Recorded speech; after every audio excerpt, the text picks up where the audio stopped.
নমস্কার বন্ধুরা, আমি উষা চন্দ্র। কেমন আছেন আপনারা সবাই? আশা করছি ভালোই আছেন। তো আজকে বাজারে গেছিলাম, দেখলাম অনেক কাঁচা টমেটো উঠেছে। তা ভাবলাম কাঁচা টমেটো নিয়ে নিই, কাঁচা টমেটোর সবজি বানাবো। আর কাঁচা টমেটো খুবই ভালো লাগে খেতে, তরকারি বানিয়ে রান্না করে খেলে। তো সেই জন্য ভাবলাম আজকে কাঁচা টমেটো অনেক আছে ফ্রিজের মধ্যে, তো কাঁচা টমেটোর সবজি বানাই। তো টমেটোগুলোকে আমি ধুয়ে পরিষ্কার করে নিয়েছি, নিয়ে ছোটো ছোটো কুচি কুচি করে এইভাবে আমি কেটে নিয়েছি। টুকরো টুকরো ছোটো ছোটো করে কেটে নিয়েছি। দেখুন এইভাবে আমি কেটে নিয়েছি, কেটে সাইডে রেখে দিয়েছি।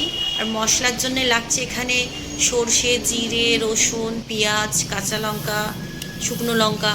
এগুলোকে আমি শিলের মধ্যে খুব ভালো করে বেটে নেব, মিহি করে একটা পেস্ট বানিয়ে নেবো। এগুলোকে আমি শিলের মধ্যে বেটে নিচ্ছি, কারণ মিক্সির মধ্যে বাটলে অতটা ভালো আমার পছন্দ হয় না মশলার স্বাদ। তো সেই জন্য আমি শিলেই বেটে নিচ্ছি। তো আমার এখানে বাটা হয়ে গেছে মশলাগুলো। এবার একটা গ্যাসের মধ্যে আমি কড়াই বসাবো, অল্প একটু সর্ষের তেল দেব। সর্ষের তেলটা একটু গরম হয়ে গেলে পারে এর মধ্যে আমি জিরে ফোড়ন দিয়ে দেবো। 1 চামচের মতন জিরে ফোড়ন দিয়ে দিয়েছি এখানে। এবার জিরেটা যখন একটু ফুটে উঠবে তখন আমি প্রথমে আলুগুলো দিয়ে দেবো। আলুগুলো দিয়ে এখানে একটু হালকা করে ভেজে নেব, হালকা করে একটু ভেজে নেব। ভেজে নেওয়ার পরে তারপরে এর মধ্যে আমি কাঁচা টমেটো যেগুলো আছে কেটে রেখেছি ওগুলো আমি এর মধ্যে দিয়ে দেবো। দিয়ে টমেটোটাও আমি ভালো করে ভেজে নেব, ভালো করে এটাকে ভেজে নেব আমি।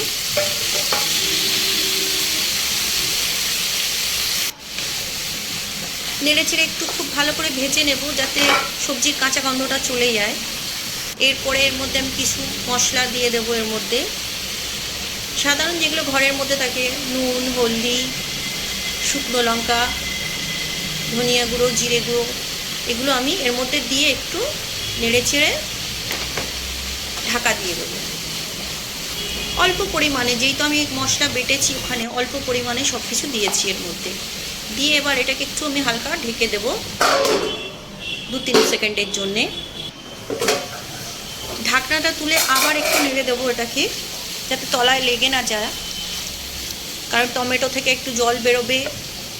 এবার মশলাগুলো এর মধ্যে আমি দিয়ে দিলাম, যেটা বেটে রেখেছিলাম মশলাটা দিয়ে এটাকে ভালো করে নেড়ে চেড়ে একটুখানি ভেজে নেব।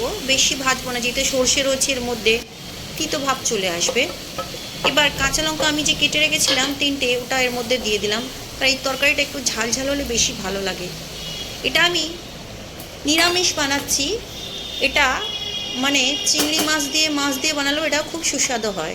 তো আমি আজকে নিরামিষই বানাচ্ছি। নিরামিষই বলতে গেলে পেঁয়াজ রসুন পড়েছে, মাছ দেওয়া হয়নি। নিরামিষই বানাচ্ছি আজকে, কিন্তু খেতে অতটাই সুন্দর সুস্বাদু হবে। এবার এর মধ্যে আমি জল দিয়ে দিয়েছি, 1 চামচ নুন দিয়ে দিলাম স্বাদ অনুসার। এবার এটাকে নেড়ে চেড়ে আমি একটু ঢাকা দিয়ে দেবো সিদ্ধ হওয়ার জন্যে। ঢাকনাটা খুলে দেখব, মোটামুটি সবজিটা হয়েই গেছে, তলাতে জলটা শুকিয়ে গেছে। এবার নেড়ে চেড়ে একটুখানি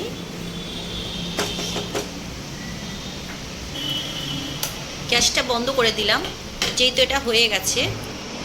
তো বন্ধুরা, আজকের রেসিপিটা যদি আপনাদের ভালো লেগে থাকে তাহলে অবশ্যই চ্যানেলটাকে সাবস্ক্রাইব করে নেবেন, লাইক করবেন, শেয়ার করবেন, আর সুন্দর একটা কমেন্ট করবেন। আপনাদের মতামত আমার সঙ্গে শেয়ার করবেন। তাহলে আজকের মতন আসি, নমস্কার, টাটা। আবার দেখা হবে আবার একটা নতুন রেসিপি নিয়ে।